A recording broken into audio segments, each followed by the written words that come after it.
কত রকমের ডালই তো খেয়েছেন। এভাবে কি কখনো খেয়েছেন? তো আসসালামু আলাইকুম। সবাই কেমন আছেন? আশা করছি ভালো আছেন। আমি আলহামদুলিল্লাহ ভালো আছি।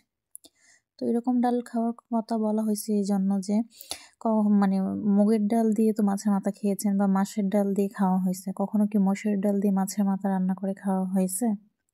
যদি না খেয়ে থাকেন সমস্যা নেই, আমার রেসিপি ফলো করে খেতে পারেন। খুবই মজা হয়ে থাকে। তো ১ম এ আমি মসুরের ডাল ভিজিয়ে রেখে দিছি। তারপরে রুই মাছের মাথা ছিল, ওইটা খুলে তারপর ভিজালাম। তো ভিজানোর পরে বরফ ছেড়ে দিলে আমি কেটে নেব।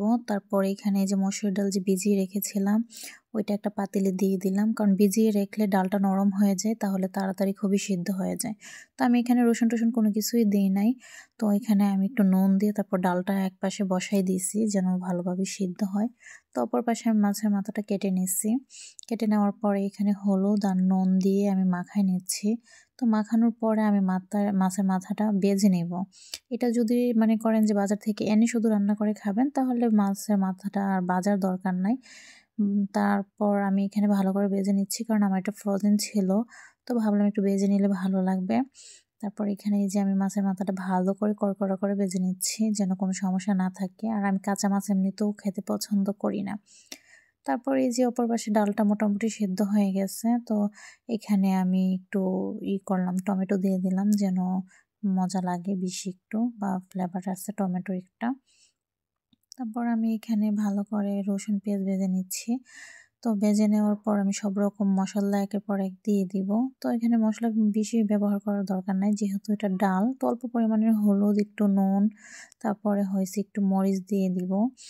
তারপর একটু ধনিয়ার গুঁড়া আর একটু জিরার গুঁড়া দিয়ে দিব। তো যাই হোক, ওইটা আসলে বিষয় না, বিষয় হয়েছে যদি মাথাটা ইনটেক থাকে, যে মাছের মাথাটা আর কি, বা মাছ যেটাই বলেন ইনটেক থাকে, তাহলে আর মশলা আলাদাভাবে কষানোর দরকার নাই। একসঙ্গে কষিয়ে তারপরে মাছের মাথাটা দিয়ে তারপর ডাল বসায় দিতে পারবেন। তো ওইটা আরও বেশি সহজ হবে। তো যেহেতু আমার এটা ফ্রোজেন ছিল, সেজন্য আমি একটু মাছের মাথাটা ভেজে নিচ্ছি আর আলাদা করে কষায় নিচ্ছি। তো এখানে আমি একটু তেজপাতাও দিয়ে দিয়েছিলাম একটা ভালো ফ্লেভার আসার জন্য।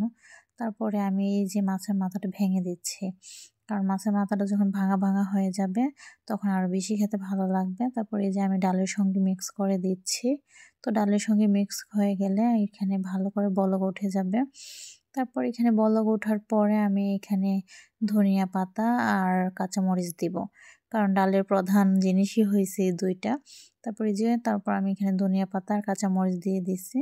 তো ধনিয়া পাতা কাঁচামরিচ দিয়ে তারপর আমি আরও কয়েকটা বলক উঠায় নিব। তো বলক ওঠানোর পরে এই যে আমার ডালটা হয়ে গেছে। তো রেসিপিটা যদি ভালো লাগে তাহলে অবশ্যই লাইক, কমেন্ট, শেয়ার করে পাশে থাকবেন। আর